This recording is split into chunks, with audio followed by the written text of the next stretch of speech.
Isabelle Monroe pressed her needle into the silk one more time and told herself she didn't belong here. And she was right. She was a seamstress, not a guest, not a candidate, not a woman any man in this room would ever look twice at. But the clock on the wall said 11:45, and the lock on the side door had jammed, and every other woman had already walked out. She just didn't know yet what that meant. If this story already has you feeling something, drop the name of your city in the comments below. I want to see how far this story travels. And if you haven't subscribed yet, hit that button and stay with Isabelle all the way to the end. You're going to want to. The invitation had not been for her. That was the first thing Isabelle Monroe told herself when Mrs. Caldwell, the head housekeeper of Hawthorne Estate, pressed a folded note into her hand on a Tuesday afternoon and said, "You'll come Thursday evening. Lord Hawthorne's grandmother has requested your services. A hem." A tear in the bodice. Nothing complicated. "I don't go into houses like that," Isabelle said.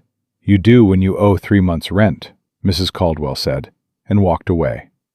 That was the end of that. So on the evening of Thursday the 14th of March, in the year of 1814, Isabelle Monroe packed her sewing kit, put on her gray wool dress, the plainest, most invisible thing she owned, and made the walk from her small shop on Mercer Street all the way to Hawthorne Estate on the edge of town, where the lanterns were already lit and the carriages were already lined up 3 deep along the gravel drive. She heard the music before she saw the doors. She heard the laughter before she crossed the threshold. And she heard, quite clearly, the voice of an elderly woman cutting through both like a blade through butter. "You're late," the woman said. Isabelle stopped just inside the servants' entrance, where a tall, silver-haired woman in black silk stood with her hands folded and her chin lifted and her eyes fixed on Isabelle as though she had been waiting for precisely this moment. "I apologize, ma'am," Isabelle said. "I walked." "You walked." The woman repeated it the way a person repeats something absurd. "You are the seamstress?" "Yes, ma'am. Isabelle Monroe." "Margaret Hawthorne," the woman said. "I am James Hawthorne's grandmother. You will address me as Mrs. Hawthorne, and you will follow me, and you will not speak unless you are spoken to. Do you understand?" "Yes, ma'am." "Good." Margaret Hawthorne turned and moved down the corridor at a pace that suggested she had never once in her life been in a hurry, but also had never once been kept waiting. "The dress is in the east sitting room. The tear is along the left side seam. My granddaughter-in-law's doing, though I'd thank you not to repeat that." She sat down too enthusiastically. "The hem has also separated at the back. You'll fix both." "Yes, ma'am." "And when you've finished, you will remain in the sitting room until I send for you. I may need you again before the evening is over." Isabelle almost asked why. She stopped herself. She had been hired for a job. She would do the job. She would go home. That was the plan. The east sitting room was just off the edge of the main ballroom, separated from it by a wall and a door that did not quite close all the way, so that from where Isabelle sat, with the torn silk dress across her lap, she could hear everything. She could hear the orchestra starting and stopping. She could hear the rustle of skirts and the clink of crystal and the low, polished laughter of women who had been trained since childhood to laugh in exactly that way. Warm enough to be appealing, controlled enough not to be unseemly. She could hear quite distinctly the voice of a man who was not laughing at all. "Miss Calloway," his voice was low and flat. "I believe you just told me your primary interest in life is the management of a household." "Why, yes," a woman's voice said brightly. "I find great satisfaction in—" "I find that remarkable," the man said. "Remarkable and deeply depressing. Excuse me." There was a pause. Then the sound of footsteps moving away. Isabelle pulled her thread tighter and kept her eyes on her work. A few minutes later, "Miss Aldrich, you mentioned you enjoy watercolor painting." "Oh, very much so," another woman said. "It's such a—" "And have you any opinions about anything else? Anything at all? Politics, agriculture, the price of cotton, the state of the roads between here and Richmond? Anything?" Silence. "I see," the man said. "Enjoy your evening." More footsteps, moving away again. Isabelle bit the thread off with her teeth and held the mended seam up to the candlelight to check her work. "You're smiling," a voice said. She dropped the dress. She had not heard him come in. She had not heard the door open. She had not heard a single footstep, and yet there he was, standing in the doorway of the east sitting room, his dark coat slightly rumpled, his cravat loosened at the throat, looking at her with the kind of expression a man wears when he has been performing for 2 hours and has briefly, desperately, stepped off the stage. He was younger than she'd expected from the voice. Not more than 30, she guessed. Dark-haired, a face that might have been handsome under different circumstances, but was currently arranged in a scowl so practiced it had probably carved itself permanent. I beg your pardon," Isabelle said. She picked the dress up off the floor and stood. "I didn't hear you come in." "No," he said. "Most people don't notice me entering rooms quietly. It's a skill I cultivate deliberately." He looked at the dress in her hands. "You're the seamstress?" "Yes, sir." "The hem?" "Finished. The side seam as well." She held it up. "I was about to check the stitching." He looked at her for a moment without moving. Then he looked at the dress. Then he looked at her again. "You were smiling," he said again, "when I came in. What were you smiling at?" Isabelle weighed her options. She could say nothing. She could say she hadn't been smiling.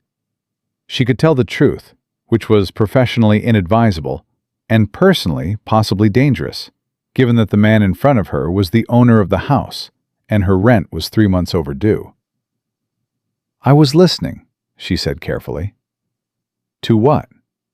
"To you," she said, "in the ballroom." Something shifted in his expression. It wasn't quite amusement. It wasn't quite anger. It was more like the expression of a man who has just heard something unexpected and hasn't decided yet how to feel about it.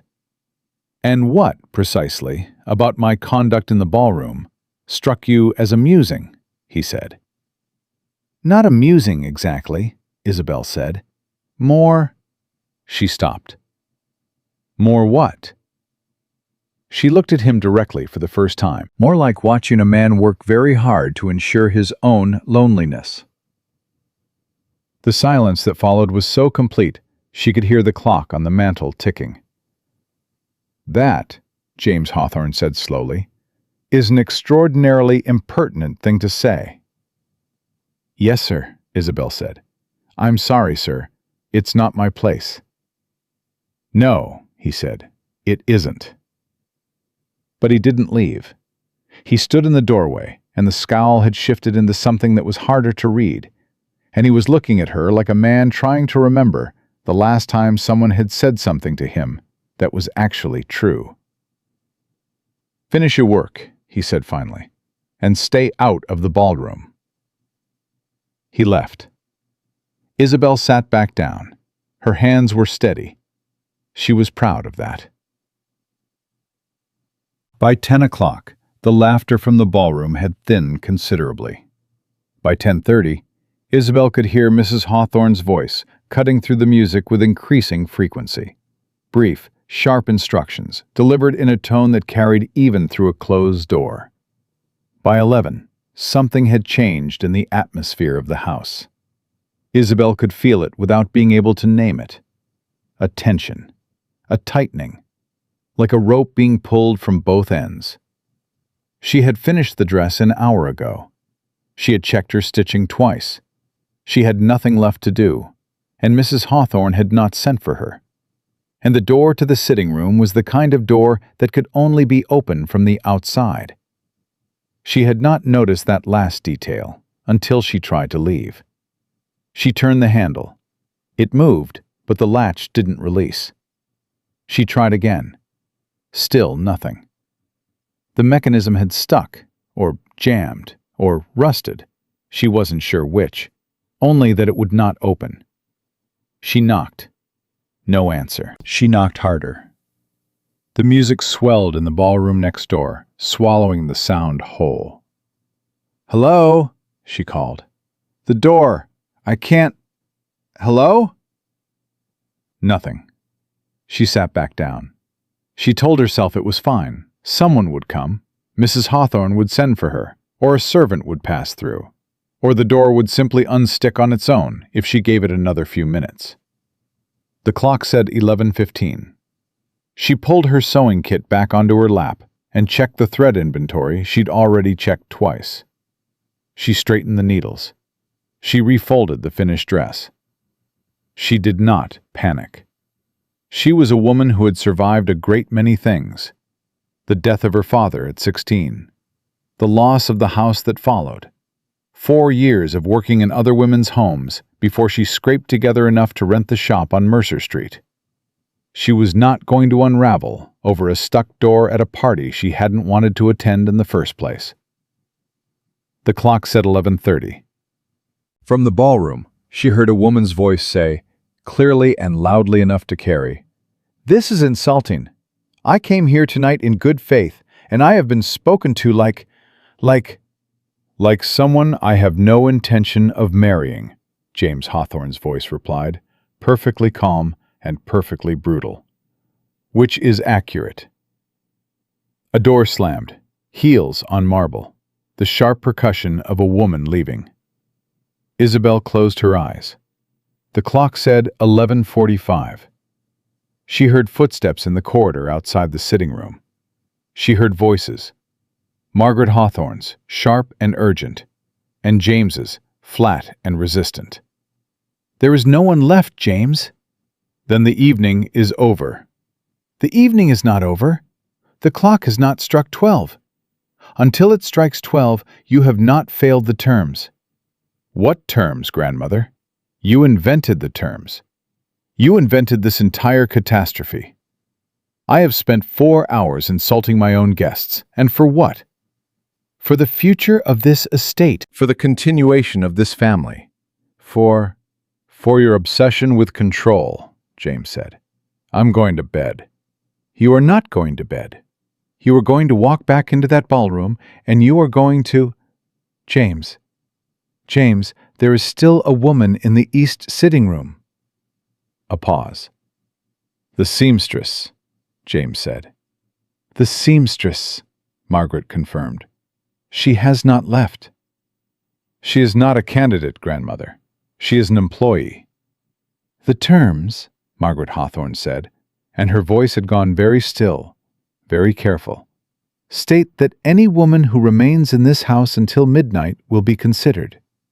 The terms do not specify social standing." "You can't be serious." "I am always serious." "She is a seamstress." "She is a woman in this house at 11:52, which means she has 8 minutes to become relevant to this conversation." Isabelle heard James make a sound that was not a word, something low and ragged that was equal parts disbelief and fury. Then she heard his footsteps coming toward the sitting room door. The handle turned. The door opened easily from the outside. He looked at her, and she looked at him, and neither of them spoke for a moment that stretched long enough to be uncomfortable. "The door was stuck," Isabelle said. "I know." "I've been trying to leave for 40 minutes. "I know that too," James said. His voice was flat. His jaw was set. He was looking at her with an expression that she understood immediately. Not anger at her, but anger at a situation he'd been maneuvered into and could see no way out of. "Miss Monroe." "Mr. Hawthorne." "I need you to understand something." He stepped into the room and pulled the door nearly closed behind him. What is about to be proposed to you has nothing to do with my wishes. Nothing. I want to be clear about that. Sir, my grandmother, he said, has decided that because you are still in this house at 1153, you qualify under the terms of a scheme she constructed without my knowledge or consent. Those terms state that I must... He stopped. He pressed the heel of his hand against his forehead. God Almighty! Sir, Isabelle said carefully, I'm not sure I understand what's happening. Neither am I, he said. And I assure you, I've been living here for 31 years. The door opened behind him. Margaret Hawthorne walked in like a woman who owns every room she enters, which in this case was technically true. She looked at James. She looked at Isabelle. She looked at the finished dress on the chair.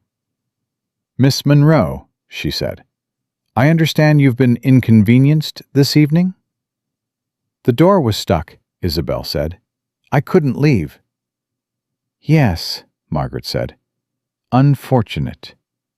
There was nothing apologetic in her tone. I have a proposal for you. Grandmother, James?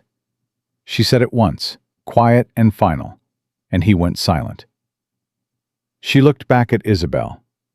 My grandson made a declaration this evening in front of 47 witnesses. He said, and I will quote him precisely, that he would give serious consideration to any woman of character who remained in this house until midnight. He said this because he was confident at the time that no such woman would exist. She paused. He was wrong. Isabelle looked at James. James was looking at the ceiling. You are still here, Margaret continued. The clock has not struck 12. Therefore, the terms apply. Mrs. Hawthorne, Isabelle said slowly, I stayed because the door was jammed. I didn't come here as a candidate. I came here to mend a dress. I'm a seamstress. You are a woman of apparent intelligence and composure, Margaret said. That is more than I can say for the 11 women who departed this house in the past 2 hours. She folded her hands. Here is what I am proposing. For a period of 10 weeks, you will act as my grandson's fiancée. You will attend social engagements. You will be introduced into society. You will conduct yourself with the dignity and restraint appropriate to the position. She paused. In exchange, you will receive $200. The room went entirely silent. $200. It was more than Isabelle made in a year. It was the back rent, the new bolt of silk she'd been putting off, the repairs to the shop window that let the cold in, the winter she didn't know yet how she was going to afford. It was all of it, in one number, said aloud in a room with a stuck door and a furious man, and a clock ticking down toward midnight. Absolutely not, James said. He turned from the ceiling to his grandmother. Absolutely not. You cannot purchase a woman's pretense, grandmother. You cannot manufacture a courtship out of a jammed door and a seamstress and a sum of money and... I can, Margaret said. And I am. This is insane. This is practical. She looked at him calmly. You have driven away every eligible woman in the county, James. You have done it deliberately and efficiently, and with great personal satisfaction. And now you are standing in the ruins of your own creation. Miss Monroe is here. She is capable. She is, by the terms you yourself stated, qualified. She looked back at Isabelle. What do you say, Miss Monroe? Isabelle's hands were in her lap. She was looking at her sewing kit, the worn canvas pouch, the needles she'd had since her father bought them for her 12th birthday, the small pair of scissors that had outlasted everything else in her life. I would like a moment, she said. Of course, Margaret said. Alone, Isabelle added, with Mr. Hawthorne. A pause. Margaret looked at her granddaughter with something that might, in a different woman, under different lighting, have resembled respect. Then she turned and walked out, and pulled the door almost closed behind her. Isabelle looked at James. "How furious are you?" she asked. "Extraordinarily," he said. "At me?" He looked at her for a moment. "No," he said, "not at you." "Good," she took a breath. "Mr. Hawthorne, I need to be honest with you. I am not a lady. I have no breeding, no connections, no estate. I have a sewing shop on Mercer Street that is 3 months behind on rent and a reputation for plain work done honestly. I have nothing to offer a man in your position, and I want nothing that a man in your position can offer me." She paused. "But I need that money." He looked at her for a long time. "It would be a deception," he said. "Yes." "You understand that?" "I do." "And you'd be willing to—" "I am not willing," she said clearly. "I am in a position where the alternative is worse." She looked at him directly. "You?" He made that sound again, the low, ragged thing that wasn't quite a word. He walked to the window. He put his hands on the frame. Outside, she supposed, was the drive, and the lanterns, and the carriages that had already carried away 11 women who had left, rather than endure one more cutting remark. 10 weeks, he said. That's what she said. And then it ends. And then it ends, Isabelle agreed. He turned from the window. The clock on the mantel began to strike. 12 slow, resonant strokes that filled the room and the corridor and, she imagined, every corner of Hawthorne Estate. "All right, Miss Monroe," James Hawthorne said. "God help us both." The 12th stroke faded into silence.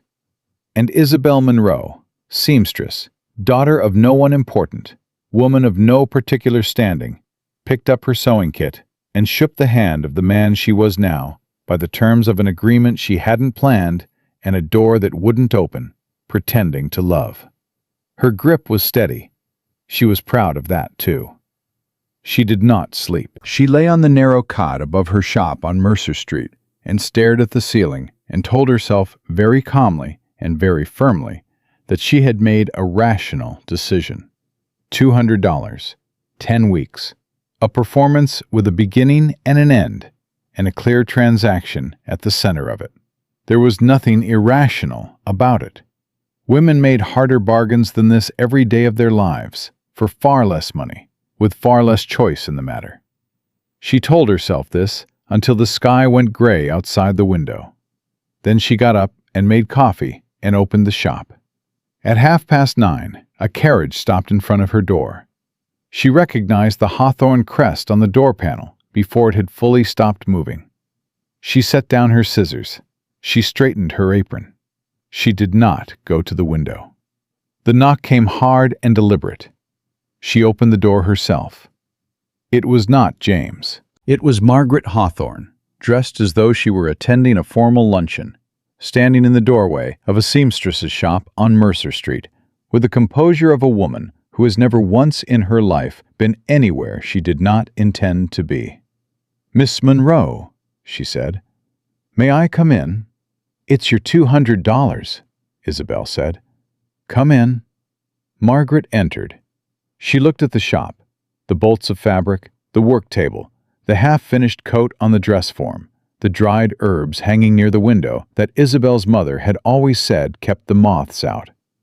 She looked at all of it with the precise, assessing gaze of someone calculating the value of everything in the room. "Sit down, please," Isabelle said, because she was not going to stand in her own shop feeling small. Margaret sat. She placed her reticule in her lap and folded her hands over it and said, "I want to explain something to you before we proceed." "I'd like that," Isabelle said. "James is not a cruel man," Margaret said. "What he demonstrated last night was not cruelty. It was desperation, wearing the only face he knows how to wear." She paused. "His father died when he was 19. His mother before that. He inherited the estate, the debts attached to it, the expectations of a county that had watched the Hawthorne name for 3 generations, and the knowledge that one wrong step would unravel all of it. He has spent 12 years holding things together by sheer force of will, and he has done it alone. And it has made him... She stopped. Hard, Isabelle said. Careful, Margaret corrected. There is a difference, though I grant you it does not always look like one from the outside. She looked at Isabelle directly. I am not asking you to love him, Miss Monroe. I am asking you to be patient with him. The world has not given him much practice at being known. Isabelle looked at her for a long moment. That, she said, is the most honest thing I've heard from a woman of your standing in years. I am 81 years old, Margaret said. I have no patience left for anything else. She opened her reticule and set an envelope on the workbench between them. $50 now, 50 at the midpoint, 100 when the arrangement concludes. The terms are written inside. You will want to read them. Isabelle picked up the envelope. She did not open it. What does he want from this? He wants it to end, Margaret said plainly. He agreed because he sees no other option. The estate is solvent, but barely. There are investors watching, creditors who require confidence, and a county full of people who will stop doing business with a man they believe is unstable or unmarriageable. A fiancé, even a temporary one, buys him time and credibility. She paused. What he wants and what he needs are, in this instance, 2 different things, as they often are with men of his particular variety. Isabelle opened the envelope. The terms were written in a precise, unhurried hand. 10 weeks. Public appearances, not fewer than 3 per week. Meals at the estate when required. Conduct becoming of an engaged woman. No disclosure of the arrangement's nature to any party. Compensation as stated. Dissolution at the conclusion of the period with no further obligation on either side. It was, she thought, the most efficiently miserable document she had ever read. I have one condition, Isabelle said. Margaret raised an eyebrow. State it. I keep the shop, Isabelle said. I keep my work. I am not going to become a decoration. I will play the part in public, but I will not give up the only thing I've built for myself in exchange for a pretense. Margaret looked at her for a moment. Then she said, Agreed. And I want it in writing. Something crossed Margaret Hawthorne's face that was not quite a smile, but was in the neighborhood of one. James was right about one thing, she said. You are not like the others. No, Isabelle said, I'm not. She met James for the first time since the ball on a Wednesday morning, 3 days after the carriage had come to her door. He was waiting in the front parlor of Hawthorne Estate when Mrs. Caldwell showed her in, standing at the window with a cup of coffee that had clearly gone cold, and a posture that communicated with great efficiency that he had not wanted this meeting and was enduring it through pure force of character. Miss Monroe, he said, without turning. Mr. Hawthorne, she said. Did you read the terms? I did. And you've agreed to them? I have, with one addition. Your grandmother has it in writing. He turned then. He looked at her in a way that was not quite the same as how he'd looked at her in the sitting room. There was something in it now that she could only describe as a reluctant reassessment, like a man revising an assumption he'd made too quickly. Sit down, he said. She sat. He did not. I want to be clear about something, he said. You said that the last time we spoke, Isabelle said, and then your grandmother walked in. I'm hoping for a longer version this time. He looked at her. The corner of his mouth moved, not quite a smile, but the suggestion that one had once existed somewhere in the vicinity. What I want to say is this, he said. I don't intend for this to be comfortable. I don't intend for it to be easy. I don't enjoy pretense. I don't enjoy performances. And I particularly don't enjoy the idea of walking into a room full of people and lying to their faces for 10 weeks. Neither do I, Isabelle said. Then we understand each other. Not yet, she said. But I think we can. She looked at him steadily. Mr. Hawthorne, I am not here because I wanted to be. I am here because I need the money, and because your grandmother is a formidable woman, and I respect formidable women, even when they've jammed a door on me.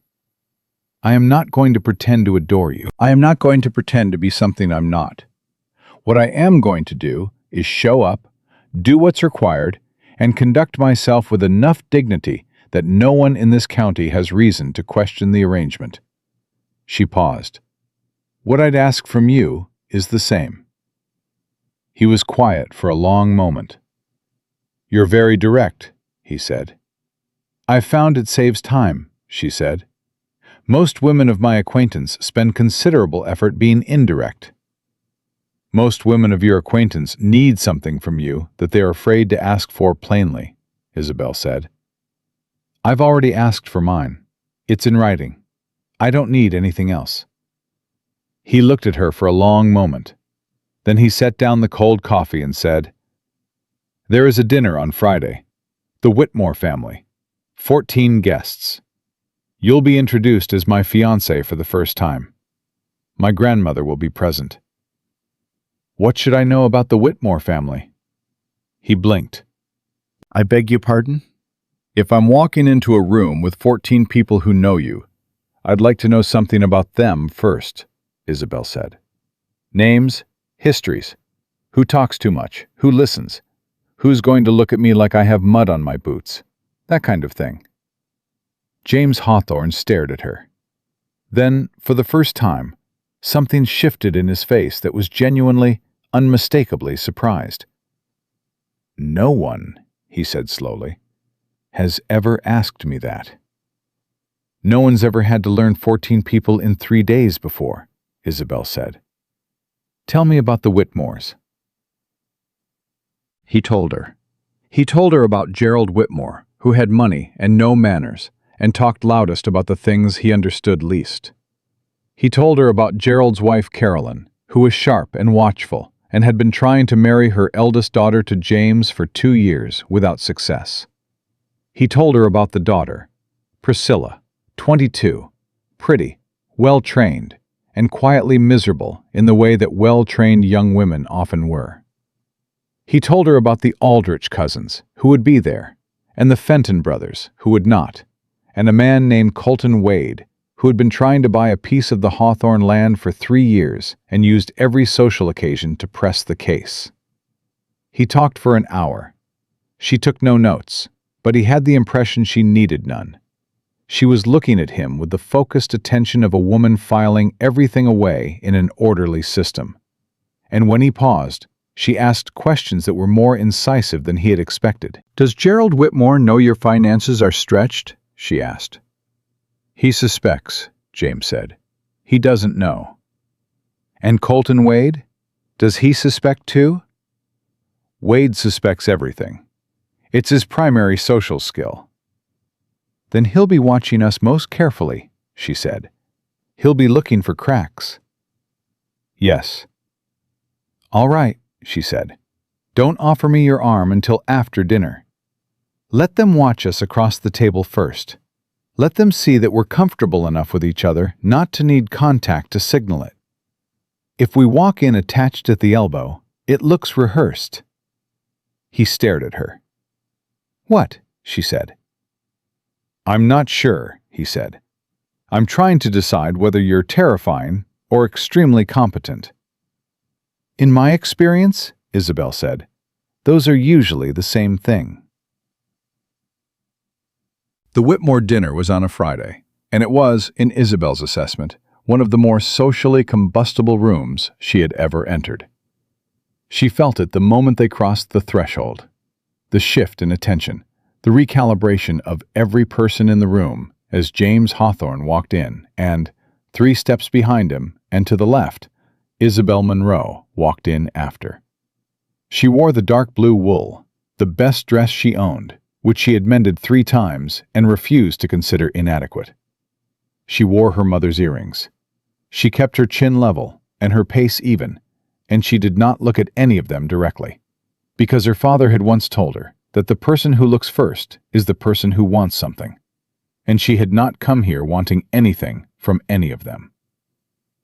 "James," Gerald Whitmore said, coming forward with a glass in each hand and a smile that was wider than his welcome. "And this must be—" He looked at Isabelle with the kind of look that was meant to seem charming and landed somewhere considerably more evaluating. "The mysterious Miss Monroe. We've heard a great deal." "All of it inaccurate, I'm sure," Isabelle said pleasantly. "Mr. Whitmore." She felt James go still beside her. She did not look at him.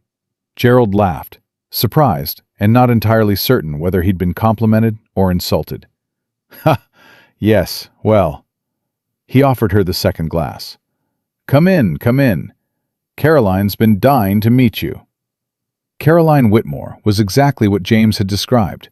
Sharp eyes, practiced smile, a warmth in her greeting that was calculated precisely to the degree that could not be criticized. She took Isabelle's hands and said, "My dear, how lovely," and looked at her from the hairline down and back up again in the time it took to say it. "Mrs. Whitmore," Isabelle said, "your home is beautiful." "You're too kind." Caroline's eyes moved to James with an expression Isabelle couldn't quite classify.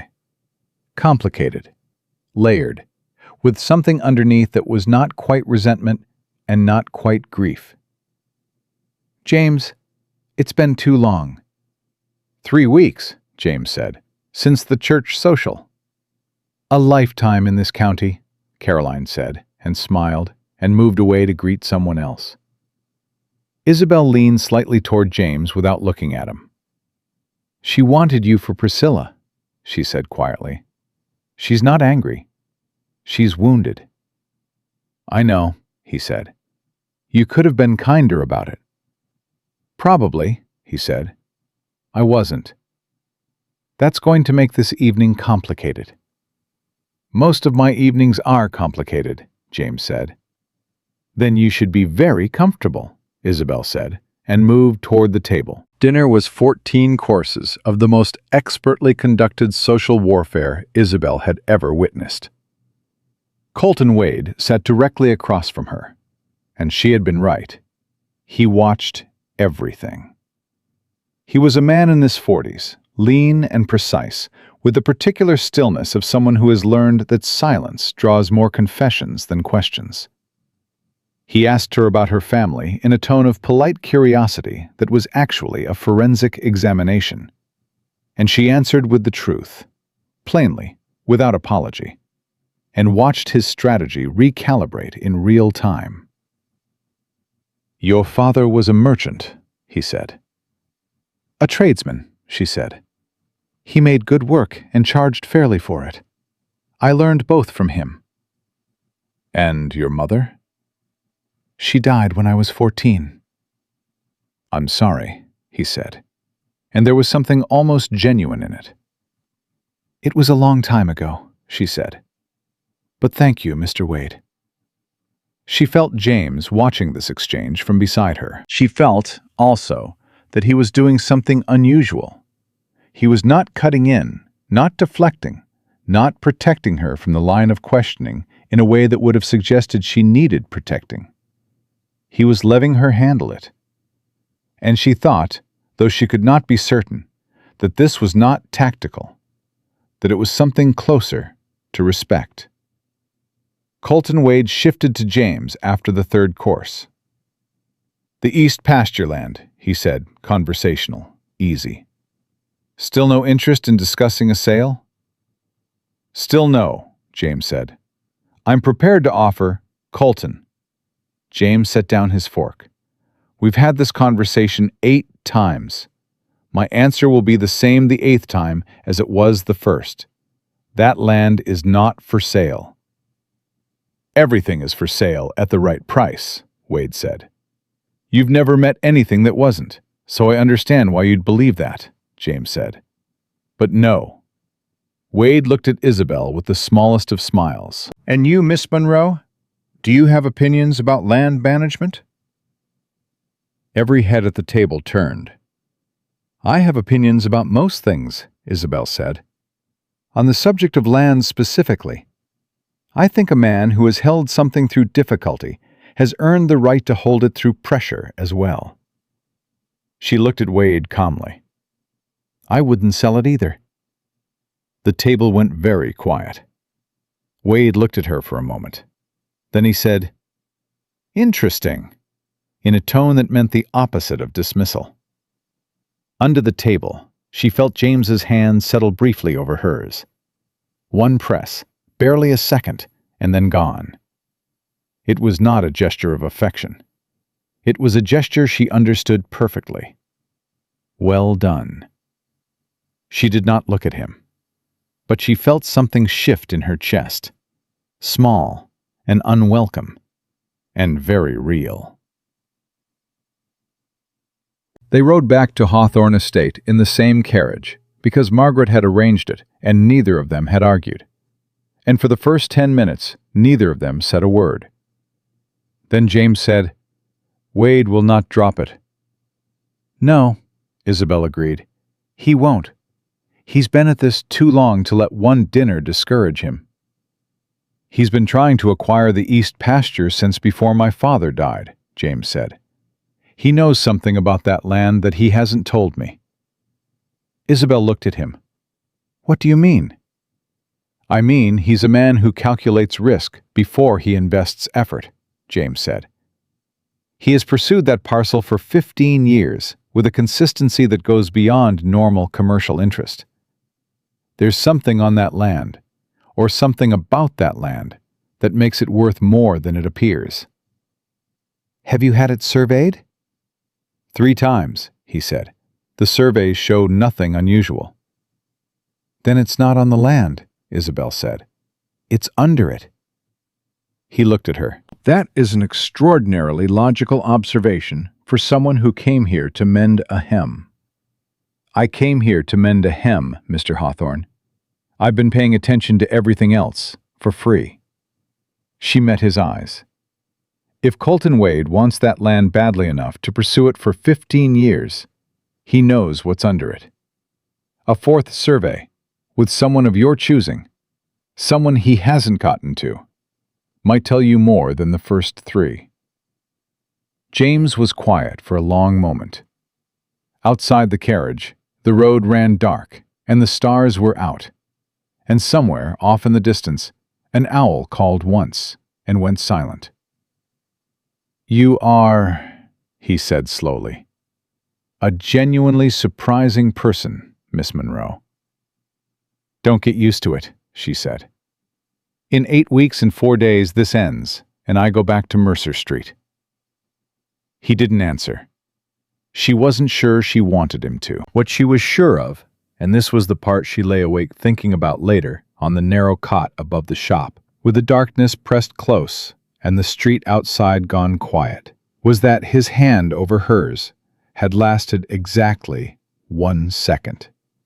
And she had counted. The 4th survey happened on a Tuesday. James said nothing about it to Isabelle directly. She found out because Mrs. Caldwell mentioned it in passing when Isabelle came to the estate for the Wednesday afternoon appearance that Margaret had scheduled for the benefit of the County Ladies' Charitable Committee, which was less a charitable committee and more a highly organized intelligence network that happened to occasionally sew quilts. "He hired a man from Philadelphia," Mrs. Caldwell said, handing Isabelle a cup of tea in the kitchen before showing her through to the parlor. "Came in on the Monday stage. James rode out with him yesterday at dawn." "Did anyone see them?" Isabelle asked. "Colton Wade's man did," Mrs. Caldwell said. "Rides that road every morning, regular as a clock." Isabelle set down her tea. "Where is Mr. Hawthorne now?" she asked. "In the study," Mrs. Caldwell said. "Been in there since last night." Isabelle walked past the parlor entirely and knocked on the study door. "It's open," James said. She went in. He was at the desk, and he had clearly not slept. And there were papers spread across every surface in the careful disorder of a man who had been working through something with great intensity and not enough rest. He looked up when she entered, and something moved across his face. Surprise first, then something that had gotten more complicated over the past 3 weeks. "The committee meeting isn't for another hour," he said. "I know," she said. "What did the surveyor find?" He looked at her for a moment. Then he stood and picked up one of the papers from the desk and handed it to her. "Coal," he said. "A seam of it runs under the east pasture and extends, the surveyor estimates, another half-mile north." He paused. "It's a significant deposit." Isabelle looked at the paper. The numbers were beyond her expertise, but the implications were not. "How long has Wade known?" "His father's surveyor mapped this county in 1798, James said. "I found a record of it in the county land office yesterday afternoon. It was filed under a different parcel number. Misfiled or deliberately obscured, I can't say which."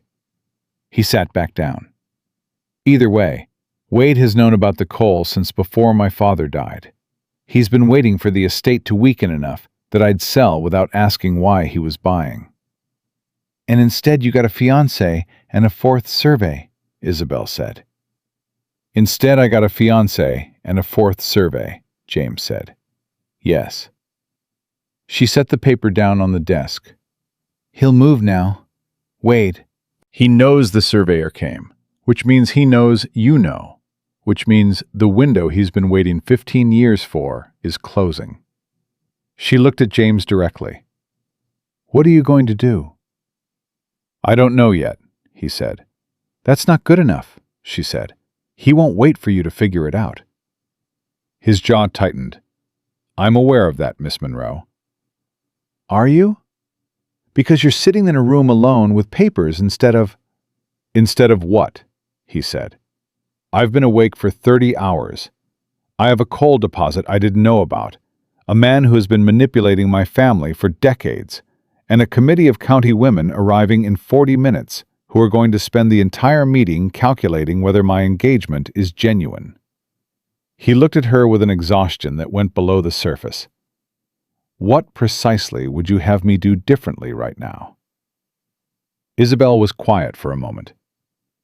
"Nothing," she said. "Right now you're going to go upstairs and wash your face and put on a clean coat. And then you're going to come downstairs and sit next to me in front of 12 women who will be watching every move we make. And you're going to look like a man who is planning a future, not drowning in one." She paused.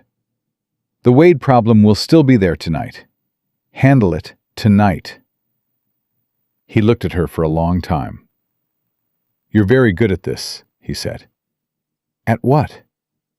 "At being steady," he said, "when everything else isn't." She didn't have an answer for that. She wasn't sure she wanted one. "Go wash your face, Mr. Hawthorne," she said. He went. The charitable committee arrived at 2 o'clock precisely, and they were exactly what Isabelle had expected. 12 women of varying ages and identical social purpose, each of them carrying needlework they would not touch and opinions they absolutely would. Margaret sat at the head of the arrangement with the serene authority of a woman who had been managing rooms like this for 60 years. Isabelle sat beside James on the settee that faced the group, close enough to read as a couple, not so close as to read as staged. She had learned that calculation over the past 3 weeks. Distance that reads as comfort. Contact that reads as natural. The specific angle of a glance that communicates intimacy without performing it. She had also learned that James was better at this than he believed himself to be, when he stopped fighting it. "Miss Monroe," said a woman named Beatrice Aldrich, who had the particular quality of asking questions that sounded like compliments. "We've all been so curious about your family. Your people are from Boston, I understand?" "My father was," Isabelle said. "He came south when I was young. He was a craftsman, excellent with his hands, better with people. She smiled. I take after both sides unevenly. Light laughter from the room. And your mother's family? Beatrice pressed. She passed when I was 14, Isabelle said. I don't have a great deal of family left to speak of. It's one of the things James and I have in common. She looked at him briefly. Just a glance, the kind a woman gives a man when she's referencing something private, and felt, rather than saw, the room absorb it. Isn't that lovely? Beatrice said, in the tone of a woman who found it interesting rather than lovely. We think so, James said. It was the first thing he'd said since sitting down, and he said it with a simplicity and a quietness that Isabelle had not anticipated, and the room felt it. That particular stillness that falls over people when something sounds unexpectedly real. She did not look at him. She kept her face neutral and pleasant, and did not look at him. But something moved in her chest again. The same small, unwelcome thing that had started at the Whitmore dinner and had been insisting on growing larger ever since. After the committee left, Margaret stayed. She waited until Mrs. Caldwell had cleared the tea things and James had gone back to his study. And then she sat in the empty parlor with Isabelle and said, without preamble, Colton Wade called on me this morning. Isabelle went still. Before or after James rode out with the surveyor? Before, Margaret said. Which means he already knew about the survey before it happened. She folded her hands. He came to tell me, very graciously, that he was aware the estate had experienced financial difficulty in recent years, and that his offer for the east pasture remained open, and that he hoped James's upcoming marriage would not distract him from the practicalities of managing a working property. He was warning you, Isabelle said. He was telling you he knows, and he's watching, and whatever you found, it won't change his timeline. That was my interpretation as well, Margaret said. What did you tell him? I told him that James's management of the estate was exemplary, that his finances were entirely sound, and that any suggestion to the contrary was the kind of rumor that only circulated among people with an active interest in creating instability. She paused. I also told him that his tie pin was inappropriate for a morning call. Despite everything, Isabelle laughed. It came out before she could stop it. Genuine, sharp, surprised. Margaret looked at her with that near smile. I have found, she said, that commenting on a man's clothing while delivering a social dismissal prevents him from formulating a response until it's too late. I'm going to remember that, Isabelle said. You should. Margaret was quiet for a moment. He is going to escalate, Miss Monroe. Whatever he's been holding back, he'll use it now. He knows we know. That changes his calculation. Does James know you're telling me this? James knows many things he does not yet know what to do with, Margaret said. I am telling you because you are, for reasons I did not anticipate when I left you in that sitting room, the most reliably competent person in this arrangement. She stood. Whatever happens next, stay steady. It matters more than you think. Isabelle thought about saying something, about the terms and the 8 weeks remaining, and the clear, clean line of the transaction that was supposed to make all of this simple. She didn't say any of it. Yes, ma'am, she said instead. Wade moved on a Thursday. It did not look like a move at first. It looked like a social call. Specifically, a visit to the home of Patricia Fenton, who was one of the more influential women in the county, and whose husband had done business with both the Hawthorne estate and Wade's commercial interests for years. Patricia hosted a small gathering that Thursday afternoon. Isabelle was not invited. She found out what happened at that gathering from a woman named Ruth Calloway, whose cousin attended, who stopped by the shop on Mercer Street on Friday morning, under the pretext of commissioning a collar. I thought she should know, Ruth said, with the barely contained urgency of someone delivering news they've rehearsed, that Mr. Wade made some comments at Patricia Fenton's gathering yesterday. About you." Isabelle kept her eyes on the fabric. "What kind of comments?" "He said—" Ruth hesitated. "He said that he had made inquiries into your background, that your family's financial situation, when your father died, was— he used the word irregular. That there were questions about how you came to open your shop. That a woman in your position, becoming engaged to a man in James Hawthorne's position, so suddenly, after meeting at a ball—" She stopped. "He implied I'm after the money," Isabelle said flatly. "He implied it was arranged," Ruth said. "He didn't say arranged. He said convenient. He said the whole thing had the quality of convenience.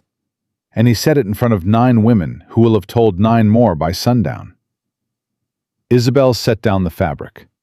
She sat with it for a moment. The specific, practiced fury of a woman who has been evaluated and found wanting by a man who has been doing wrong for 15 years and hiding it in plain sight. "Thank you, Ruth," she said. "I mean that." "I didn't think it was right," Ruth said. "Whatever the truth of it is, and I'm not asking, I didn't think it was right." After Ruth left, Isabelle locked the shop. She put on her coat. She walked to Hawthorne Estate at a pace that had nothing leisurely about it, and she did not knock when she arrived. Mrs. Caldwell saw her through the window and opened the door before she reached it, with an expression that said the news had already arrived by faster routes. James was in the front hall. He had clearly just come in from outside, coat still on, riding gloves in his hand, jaw set in a way that told her he knew. "I heard," he said before she could speak. "How much?" she said. "Enough." His voice was controlled, in the way that things are controlled when they are very close to not being controlled. "He told Patricia Fenton that your father was investigated for debt fraud, that the shop was opened with money of uncertain origin, that you specifically sought an introduction to me through my grandmother's household staff." "None of that is true," Isabelle said. "I know it's not true." "How do you know?" she said. It came out sharper than she intended, not accusatory, but real, genuinely asking. He looked at her and said, "Because I had you investigated before you came to the Whitmore dinner." The hall went very quiet. "You what?" she said. "I had someone look into your background," he said, "before I let you walk into a room with 14 people and represent this family. I needed to know who I was—" He stopped. "It was a precaution." "It was a violation," she said.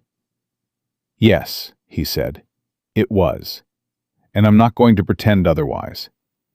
He held her gaze without flinching.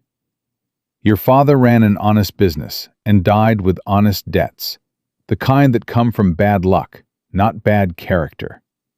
The shop was opened with money you saved over 4 years of household work. There was no fraud, no irregularity, nothing that Wade described." His voice tightened. "He invented it. All of it. He looked for something to use, and when there was nothing, he fabricated it." Isabelle was quiet for a moment. The anger was still there. At James, for the investigation, for the presumption of it. But underneath the anger was something that she recognized as more dangerous. The knowledge that he had looked and found nothing, and had not used what he found to diminish her. That he had used it, quietly and privately, to trust her. "You should have told me," she said. "Yes," he said, "I should have. If we're going to—" She stopped. "If this arrangement is going to hold against what Wade is doing, we cannot have secrets between us that he can find before I can." She looked at him hard. "Do you understand me? He is going to pull at every thread until something unravels. The only way to hold is if there are no threads I don't know about." "Agreed," he said. "Then tell me everything," she said. "The estate finances, the debt, the full picture. Not the version you tell an investor, the real one." He looked at her for a long moment. Then he said, "Come into the study." It took 2 hours. He told her everything. The full weight of what he'd been carrying alone for 12 years, spread across the desk in numbers and letters, and the particular flatness of a man who has never once said any of this out loud to another person, and doesn't entirely know how to do it. The estate was solvent, but marginally. The coal deposit changed the calculus entirely. If developed properly, it would generate enough revenue in 5 years to clear every remaining obligation and establish a reserve. But developing it required capital he didn't have, and approaching investors required the kind of credibility that a man with no wife and a reputation for driving away everyone who came near him did not naturally possess. "Which is why your grandmother built the scheme," Isabelle said. "She built the scheme," James said. "Yes," he paused. "She has not been wrong about many things in her life. I find that deeply inconvenient." "The investors," Isabelle said. "Who are they?" "Primarily 2 men, Harrington out of New York, and a partnership in Philadelphia." He paused. "Harrington is coming to the county in 3 weeks. He'll expect to meet my fiancée." 3 weeks. Isabelle calculated the timeline with a part of her brain that had gotten very good over the past weeks at calculating timelines.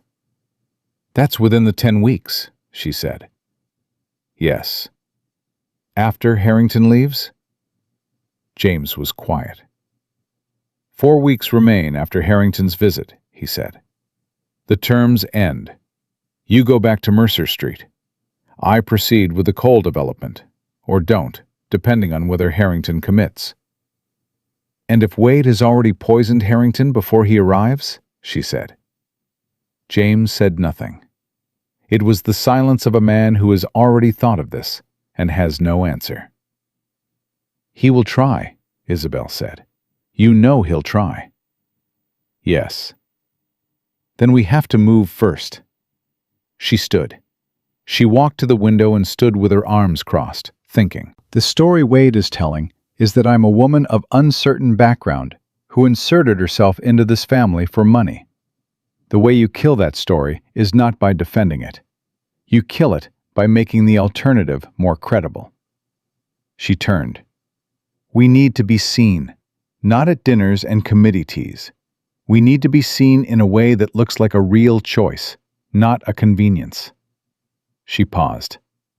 "The church social, the harvest market next week, anywhere people gather and watch."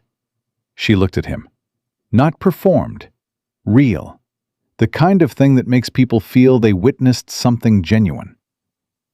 "You're describing something I'm not very good at," he said. "I know," she said.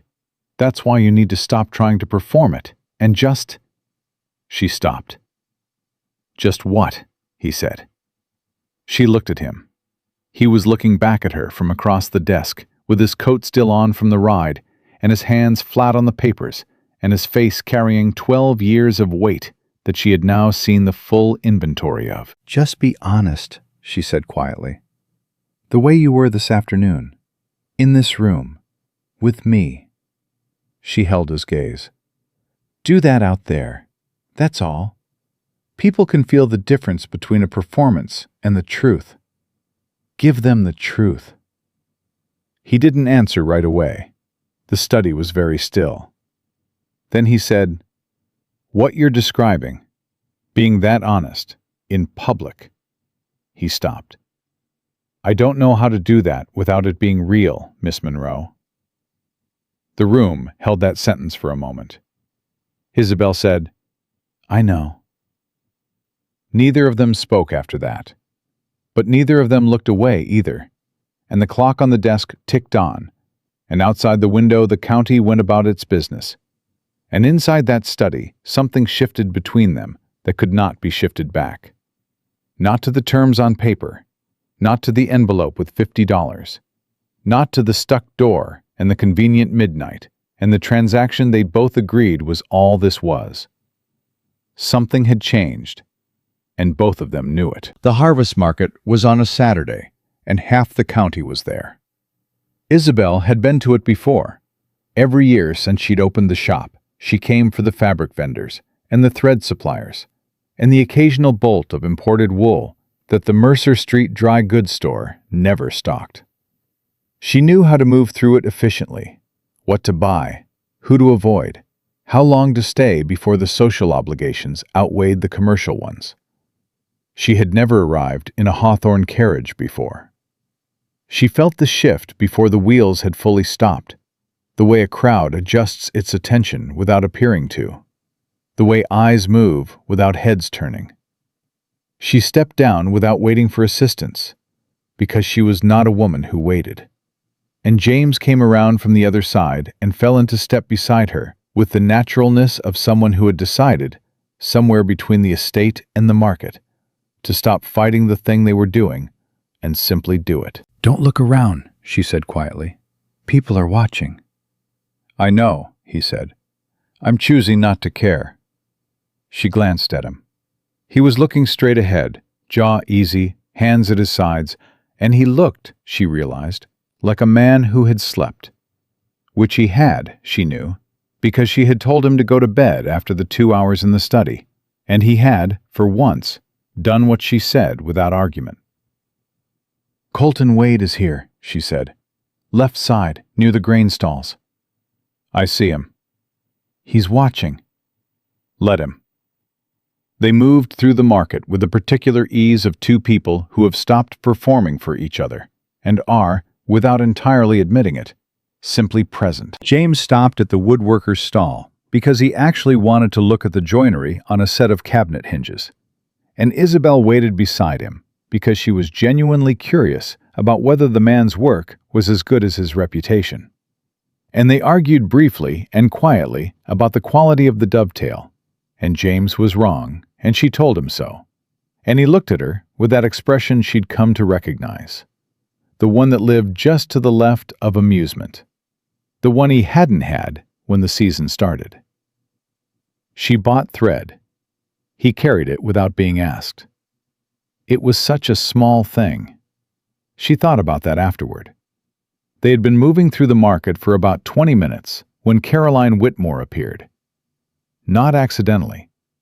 Isabelle understood, in the half-second before Caroline reached them, that this had been positioned.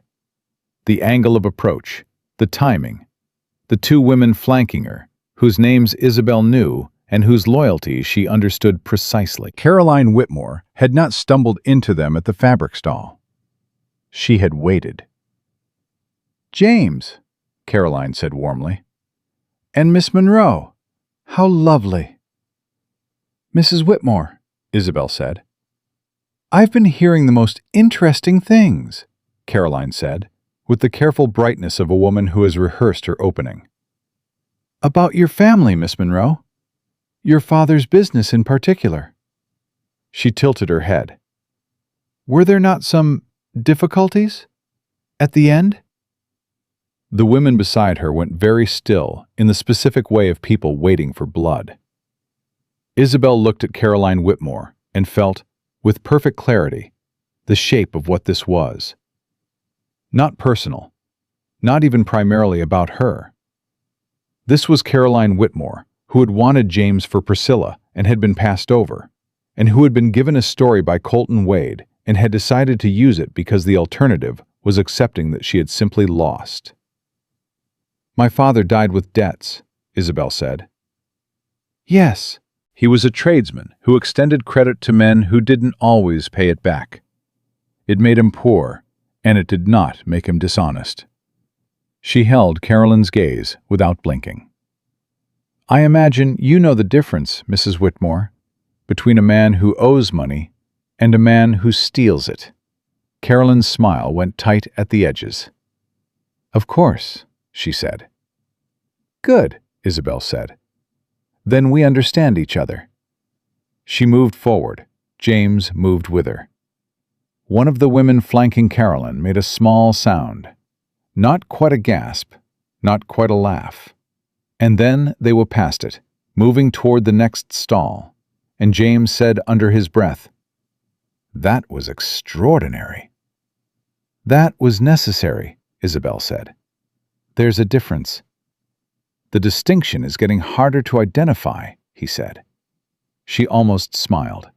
She stopped herself. Wade reached them before they made the next stall. He came from the right, casual and deliberate, with his hands in his coat pockets and his face arranged in the expression of a man running into acquaintances by chance, which no one who knew him would believe for a moment. "Hawthorne," he said. "Miss Monroe." He stopped in front of them, blocking the natural path forward. "A good morning for it." "It is," James said. "I've been thinking about our conversation at the Whitmores," Wade said. "About the land. I wonder if, perhaps, we might revisit the subject, now that circumstances have changed." "My answer hasn't," James said. "No, I don't suppose it has." Wade looked at Isabelle with a smile that was several things at once. "Though I understand you've had some assistance thinking through the value of the property." "Miss Monroe and I discuss everything," James said. "That's what it means to be engaged." "Of course." Wade's eyes stayed on Isabelle. "I wonder, Miss Monroe, whether you've given thought to the position you're in. A woman of your background, taking on the obligations of a great estate. The debts, the management, the pressures." He paused. "It's a great deal to inherit." "Mr. Wade," Isabelle said, "I grew up watching my father manage more than he had with less than he needed, and do it with more grace than most men do in comfort. I'm not frightened by difficult accounts." She looked at him steadily. "And I have noticed that men who warn women about difficulty usually do so because they want the woman to leave, not because they're concerned for her welfare." Wade looked at her for a long moment. Something moved in his expression.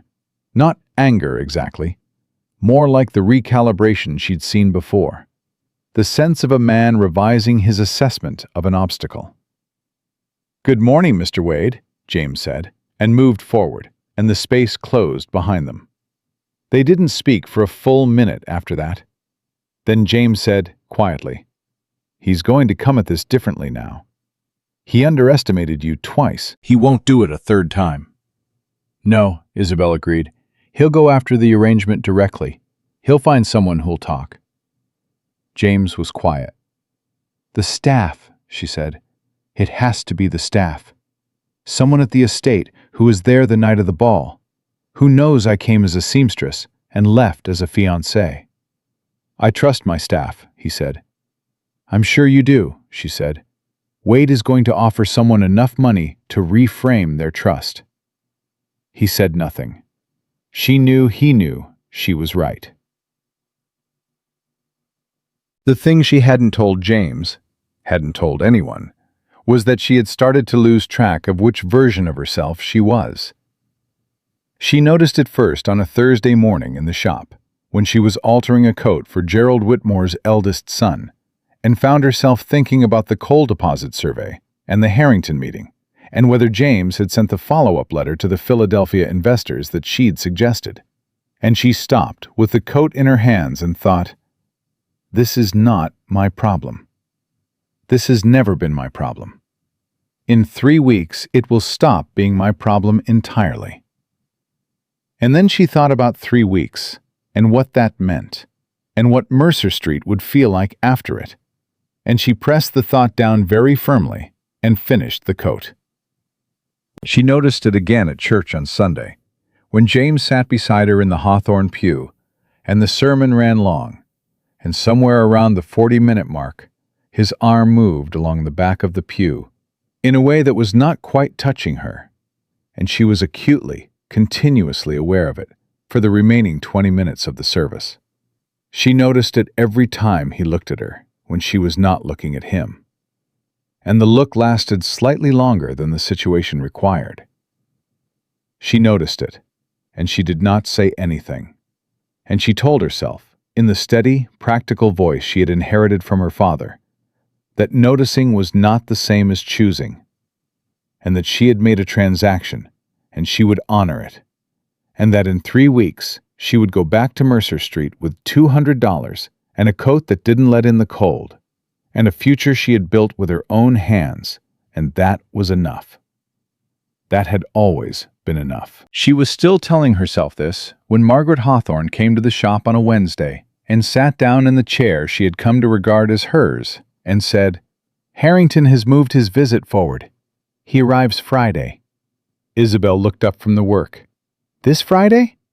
"The day after tomorrow," Margaret confirmed. "He sent word this morning. He's been in Richmond and is passing through the county on his way back north."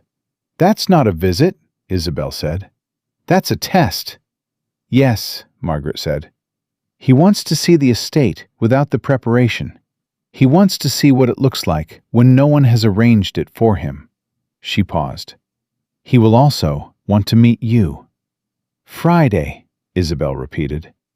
She was calculating. The work on the bench, the appointment she'd made, the dress she'd been meaning to press since Monday that she had not gotten to.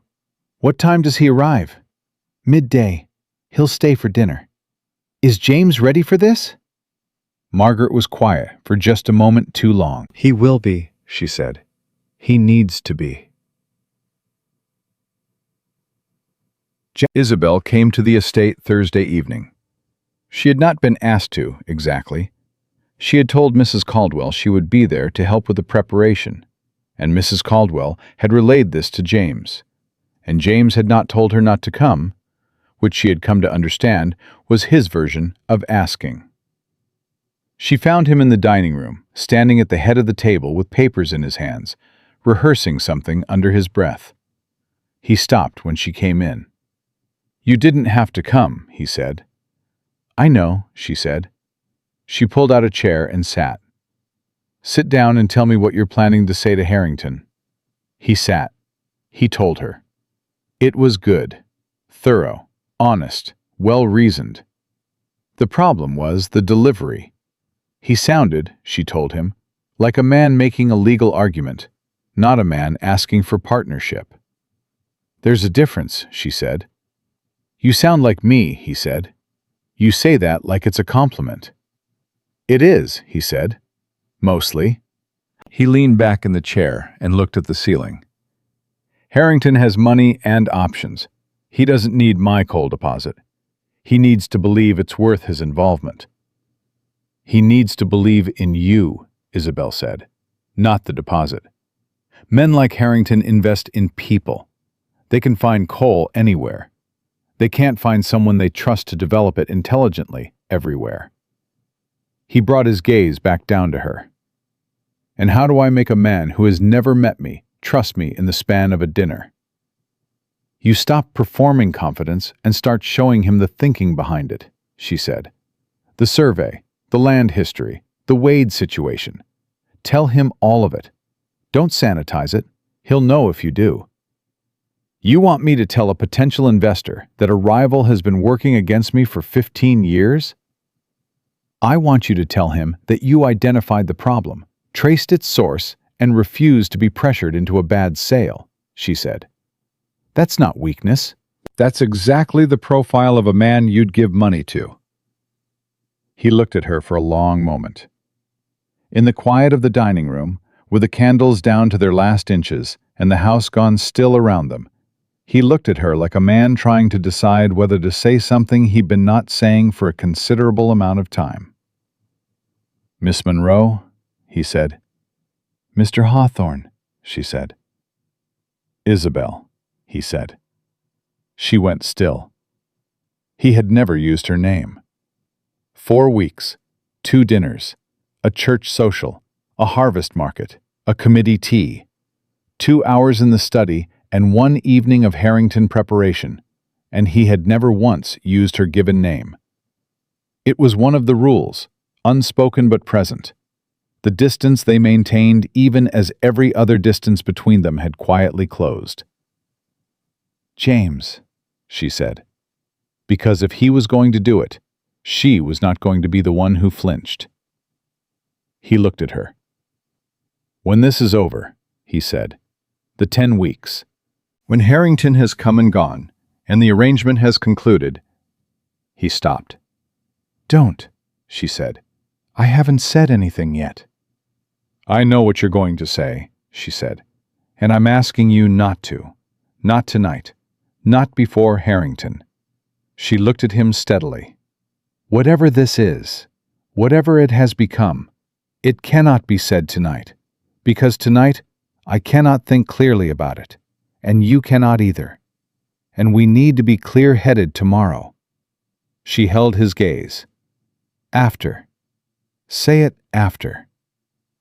He was quiet for a long moment. All right, he said. Thank you, she said. Neither of them moved. The candles burned. The house was completely still. Then she stood up and said, "Get some sleep." And she left, before either of them could make it worse. Harrington arrived at noon on Friday in a hired coach, and he was nothing like what Isabelle had expected.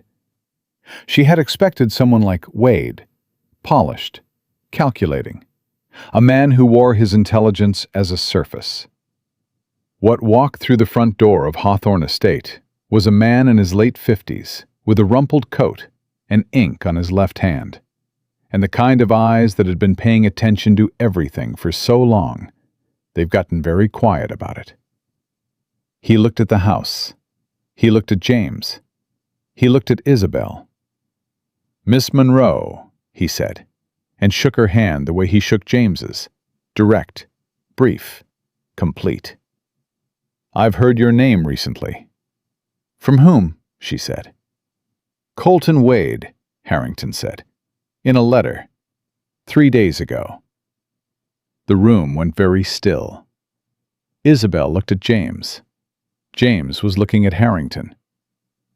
"What did the letter say?" James asked. "It said Miss Monroe was a woman of uncertain background who had attached herself to the Hawthorne estate under circumstances that deserved scrutiny," Harrington said.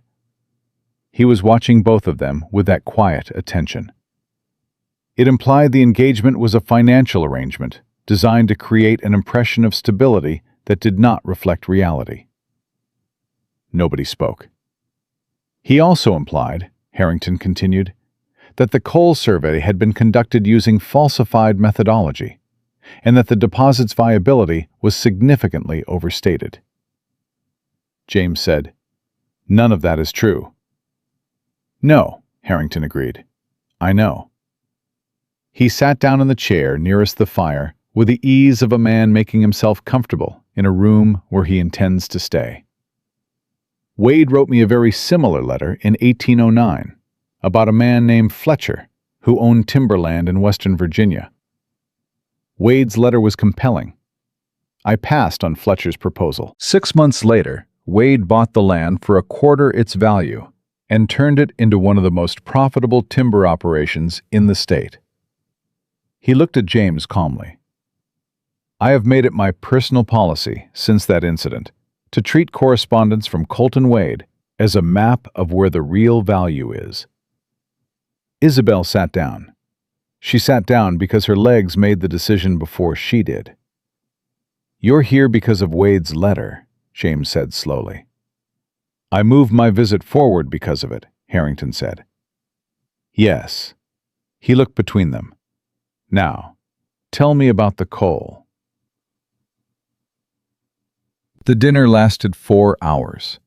James told Harrington everything: the survey, the land history, Wade's 15-year campaign, the financial position of the estate, the full picture. He did not sanitize it. Isabelle watched Harrington's face as James spoke and saw exactly what she had expected: the attention of a man who has heard 1,000 polished presentations and recognizes, with undisguised relief, the sound of someone telling the truth. She said very little during the first hour. She listened, and she watched, and she understood the shape of the conversation. Then Harrington looked at her directly and said, "Miss Monroe, Wade's letter specifically described you as a liability. I'd like to hear your account of the arrangement." The table went quiet. Isabelle looked at Harrington. She looked at James. She looked back at Harrington. "Mr. Harrington," she said, "I'm a seamstress from Mercer Street. My father was an honest man who died with honest debts. I opened my shop with 4 years of household wages, and I run it without assistance. I met James at a ball I attended to mend a torn dress. She paused. Everything about how I came to be at this table is unlikely. I am aware of that. And I will tell you that in 4 weeks of watching James Hawthorne manage an estate, face down a man who has been working against him for 15 years, and handle every pressure Wade has manufactured without once considering the easy way out, I have not seen a single moment that gave me cause to doubt his character. She met Harrington's eyes. I cannot tell you whether to invest your money. That's your decision, and you know more about it than I do. What I can tell you is what I've seen. And what I've seen is a man worth betting on. Harrington looked at her for a long moment. Then he said, "That is either the most genuine endorsement I have ever heard, or the best performance." He looked at James. "Which is it?" James looked at Isabelle, and what was on his face in that moment, unguarded, unhidden, completely and dangerously real, answered the question without a word being spoken. Harrington saw it. Isabelle saw it. And somewhere under the steady, practical voice she had inherited from her father, something cracked open that she knew, with absolute certainty, was never going to close again. Harrington left Saturday morning. He shook James's hand at the door and said he would have an answer within 10 days. And he shook Isabelle's hand and said, "Miss Monroe, it was a genuine pleasure." And the way he said genuine made it clear he meant it as a contrast to most things in his experience. The carriage rolled down the drive and disappeared, and James and Isabelle stood side by side on the front steps of Hawthorne Estate in the cold morning air and said nothing for a full minute. Then Isabelle said, "He'll commit." "You don't know that," James said. "He moved his visit forward because of Wade's letter," she said. "He stayed 4 hours. He asked every question he needed to ask, and he left without hesitation. Men who are uncertain linger. He didn't linger." She looked at the empty drive. "He'll commit." James was quiet. Then, "You said a man worth betting on." "I did." "Did you mean it?" She looked at him. He was looking at the drive, jaw set, the particular stillness of a man asking a question he has already decided matters more than he intended. "Yes," she said. "I meant it." He nodded once. He didn't say anything else. But the set of his shoulders changed. Something released that had been held for a long time, and she felt it as clearly as if he'd said the words. She went back to Mercer Street that afternoon. She had 3 weeks left. She told herself she was counting down. Wade moved on Monday. She found out the way she'd found out everything. From Ruth Calloway, who appeared at the shop door at 8 in the morning with the look of a woman carrying something heavier than she'd expected. "He found someone," Ruth said, "from the estate. A girl from the kitchen. She left the Hawthorne household 2 weeks ago, took a position in Richmond.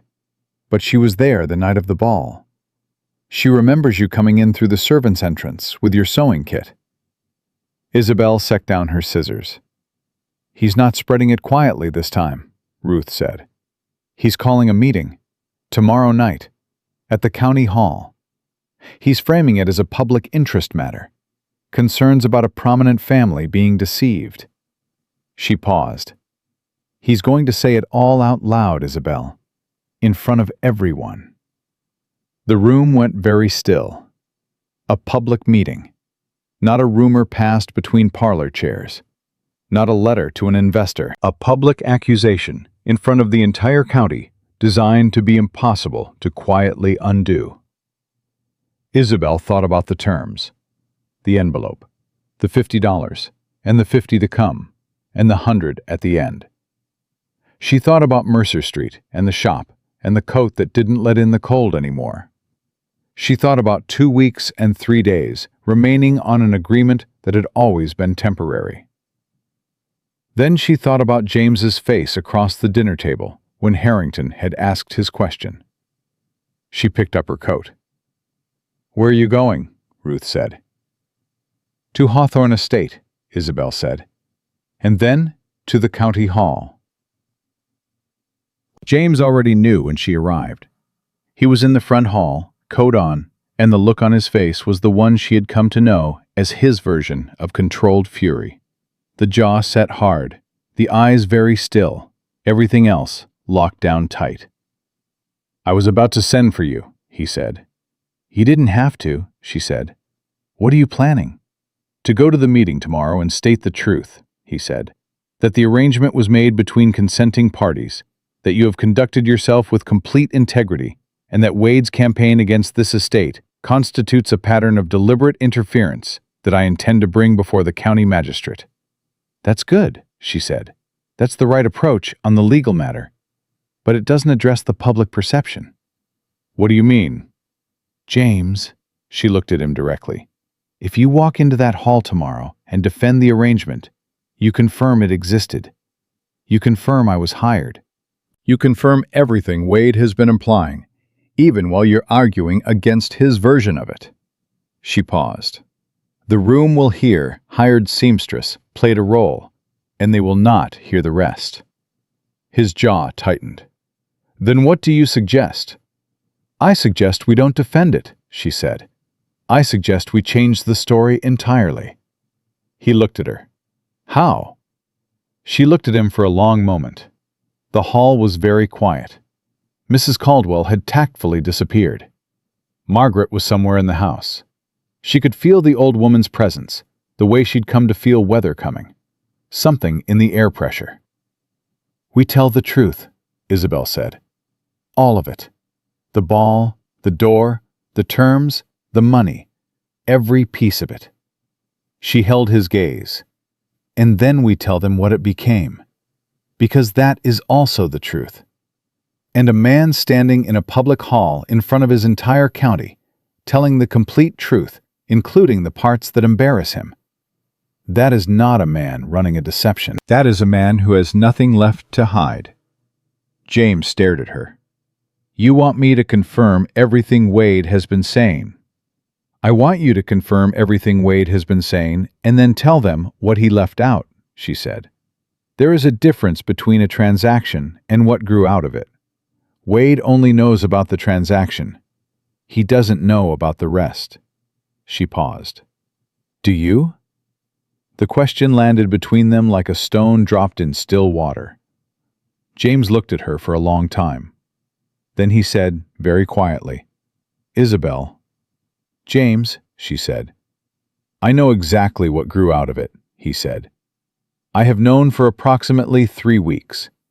I have not said it because you asked me not to before Harrington. And then after Harrington, you went back to Mercer Street, and I couldn't decide whether the things I wanted to say were still mine to say, once the terms were this close to ending." His voice was very steady. 2.5 weeks. That's what's left." "I know how many weeks are left," she said. "Then you know that whatever I say to you now, you could decide it's the arrangement talking," he said. "That I'm saying it because the arrangement is ending and I don't want it to." "Is that why you're saying it?" "No," he said. "I'm saying it because it's true. And I've been saying things that are true since the night in the sitting room, and I see no reason to stop now." He took one step toward her. "I don't want the $200 to be the reason you came here. I don't want the terms to be the reason you stayed. And I don't want you to go back to Mercer Street and spend the rest of your life wondering whether I meant any of it." He looked at her with the particular directness of a man who has run out of ways to be careful. "I meant all of it. Every bit of it. Including the part where I would very much like you to stay."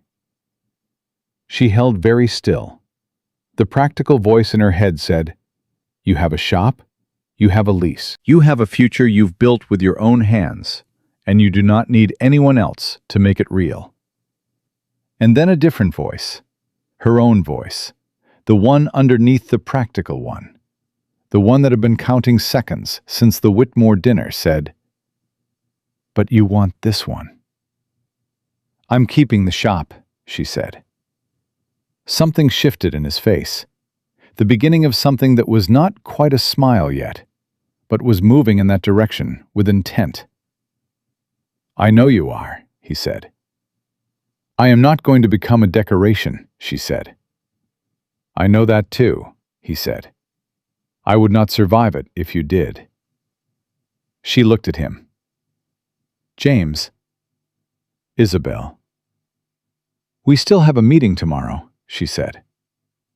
"Yes," he said. "We do." "Then we handle the meeting," she said. "And after the meeting—" She stopped. "After." He nodded once. "After," he agreed. But when she turned to go, he said her name one more time, and she stopped, and he said, "For what it is worth. Every day you came to this house. Every dinner, every morning you walked in here and made everything steadier just by being in it." He paused. "I noticed. I counted. I am aware that is perhaps a strange thing to admit." She thought about 1 second. She thought about how she had counted it. "It isn't strange," she said. And she left before either of them could make it worse. The county hall was 3/4 full by the time they arrived. Isabelle had not been certain what to expect. She had hoped for something manageable and feared something worse, and had prepared, as best she could, for the version where it went badly. She had dressed plainly and deliberately. The gray wool again, the most honest thing she owned. The dress that said exactly what she was, and made no argument about it. James walked in beside her. Margaret walked in behind them both, which Isabelle had not expected, and which caused a visible and immediate shift in the room. Because Margaret Hawthorne, at 81, still occupied space the way very few people did, with the total authority of someone who has outlasted every challenge to it. Wade was already there. He stood near the front with 4 men around him, and the expression of someone who believes the room has already decided. Gerald Whitmore was there, Caroline, the Aldrich cousins, Ruth Calloway, who caught Isabelle's eye from across the room and gave her a small, decisive nod, and Patricia Fenton, who had hosted the gathering where Wade first spread his story, and who was now sitting in the 3rd row with her hands in her lap and her eyes on the floor, in the posture of a woman who had realized, somewhat late, that she had been used. Wade opened proceedings. He was good at it. Measured, concerned, the vocabulary of a man acting in the public interest. He laid out the sequence. A seamstress hired for a ball. A door that had conveniently jammed. A grandmother with an agenda. A financial arrangement dressed in the clothing of a courtship. He named his source, the kitchen girl, who was not present, but whose account he summarized with the precision of a man who had prepared it carefully. He said the word arranged 4 times. He said the word deception twice. He never once raised his voice. When he finished, the room was very quiet. Then James stood up. He didn't move to the front of the room. He stood where he was, in the middle of it, so that people had to turn to see him. And when he spoke, he used the voice he used when he was not performing. The quiet one, the flat one, the one that carried because it was not trying to. "Everything Mr. Wade has described is accurate," he said. The room's silence changed quality entirely. "There was a ball," James said. "There was a door that jammed. There was an arrangement, proposed by my grandmother, with terms that included financial compensation for Miss Monroe." He paused. "All of it is true." He let it sit there for a moment. Isabelle watched the room absorb it. The confusion, the recalculation, the leaning forward. What Mr. Wade has not described, James continued, is what the arrangement actually was. It was two people, neither of whom wanted to be there, deciding to be honest with each other inside a situation neither of them had chosen. It was a woman who could have performed the part and collected the money and never once offered a real thought or a real opinion or a real moment, and instead offered all three every single day because that is who she is. His voice didn't rise. It got quieter. I began this arrangement because my grandmother gave me no alternative. I continued it because I stopped being able to imagine the alternative. He looked across the room at Isabelle. The terms end in 2.5 weeks. I am standing here in front of every person in this county to say that I have no intention of honoring them. The room erupted, not in scandal, in the particular vocal chaos of a crowd that has been expecting one thing and received another, and is trying to decide how to feel about it. Isabelle stood up. She didn't wait for the room to settle. She stood up and she turned to face the room, not James, the room, and she said in the voice she used when she needed to be heard through noise, "My name is Isabelle Monroe. My father was Thomas Monroe of Boston, a tradesman who built an honest business and died with honest debts, and I am proud of both. I came to the Hawthorne Ball to mend a dress. I stayed because a door jammed and I could not get out." She paused. "I agreed to the arrangement because I needed the money. I am not ashamed of that. I needed money, and I made a decision, and I would make it again." She looked at Wade directly. "What Mr. Wade wants you to believe is that a woman in my position is only capable of calculation, that everything I have done here is motivated by money and ambition, and that nothing genuine could possibly grow in the space between a transaction and its end." She let that sit. "He believes that because it is how he operates. It is the only framework he has." She looked away from Wade and across the room, at Ruth, at Patricia Fenton, at Caroline Whitmore, at the 14 faces she had learned by name before the Whitmore dinner. "I cannot make you believe me, but I will tell you this. I did not stay for the money. I stayed because the man was worth staying for. And I will not apologize for arriving at that conclusion by an unconventional route." The room was completely still. Then Margaret Hawthorne, from the back, said in a voice that carried like a bell, "Well said." And Ruth Calloway started clapping, and the sound spread before Wade could say another word. Wade tried. He stood up and spoke again and made 3 more arguments, and each one landed slightly flatter than the last, because the room had already decided, not through logic, but through the specific, irreversible mechanism by which a crowd recognizes something true. He left before the proceedings concluded. He walked out with his 4 men, and Gerald Whitmore did not follow him. And Caroline Whitmore, remarkably, caught Isabelle's eye as he went, and gave her a small nod that contained a great deal of information about the previous 6 weeks, and Wade's role in all of it. Patricia Fenton came to Isabelle afterward. She stood with her hands folded and said, "He told me the story would simply be known, that I wouldn't need to repeat it. I repeated it." She paused. "I'm sorry." "I know," Isabelle said. "Thank you for staying." Patricia looked at her for a moment. Then she said, "Your father's name was Thomas?" "Yes." "I knew a Thomas Monroe in Boston, 19 years ago. He made my wedding dress." Isabelle went very still. "He was the kindest man," Patricia said quietly. "I always wondered what became of him." Isabelle looked at her and felt something in her chest open up, unexpected and complete, the way grief does when it finds a door that wasn't locked. "He was," she said. "He really was." Margaret found her outside afterward, standing alone for the first time in what felt like weeks. The old woman came and stood beside her and said nothing for a moment. Then, "He's going to ask you something when you get back." "I know," Isabelle said. "And?"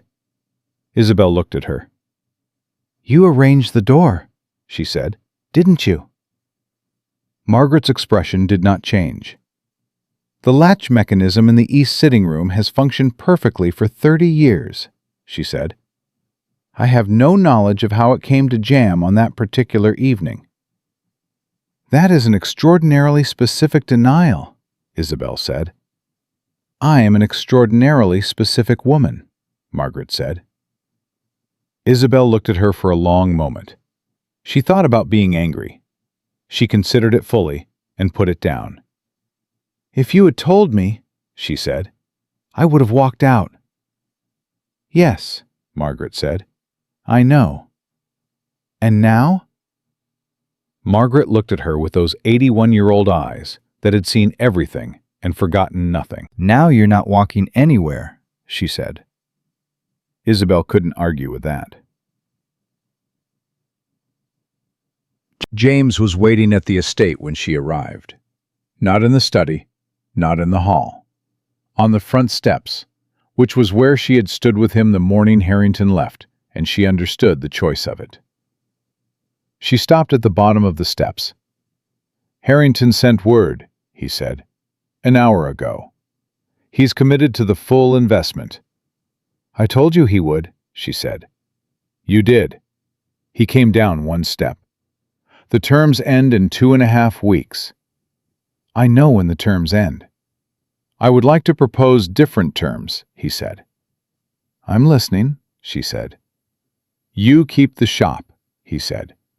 "That is non-negotiable and has been since the moment you said it, and I want you to know I have not once considered it otherwise."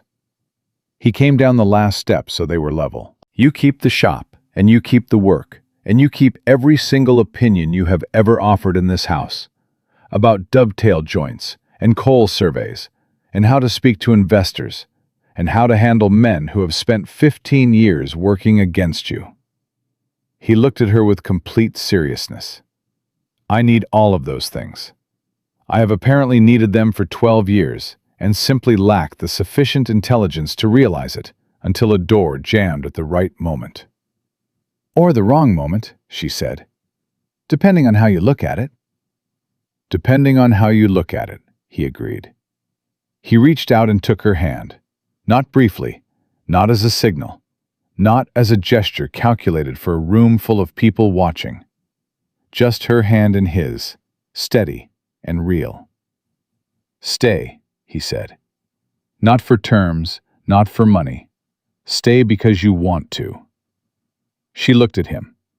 She looked at the hand holding hers. She thought about Mercer Street, the narrow cot, the cold window, the moths that the dried herbs kept out, the shop she had built with 4 years of household wages and a pair of scissors that had outlasted everything else. She thought about how she had counted to 1 at the Whitmore dinner and never quite stopped counting. "You're going to argue with me," she said, "about things that don't require argument." "Constantly," he said. "I expect the same in return." "I'm going to be right more often than you expect." "I'm aware of that already," he said. "I find it the least troubling thing about this situation." She looked at him for one more moment. The practical voice in her head had gone very quiet. Not gone, just quiet, the way it went when it had run out of objections and was simply waiting for her to do what she'd already decided. "All right, James," she said. His hand tightened around hers. "All right," he said. They married 6 weeks later, in the church on the east side of town, in a ceremony that was small and unhurried, and witnessed by Margaret Hawthorne and Ruth Calloway and Patricia Fenton and Mrs. Caldwell, and approximately 40 other people who had heard the county hall speech and decided they wanted to be there for the ending. Isabelle wore the dark blue wool, She had mended it one final time and decided it was sufficient.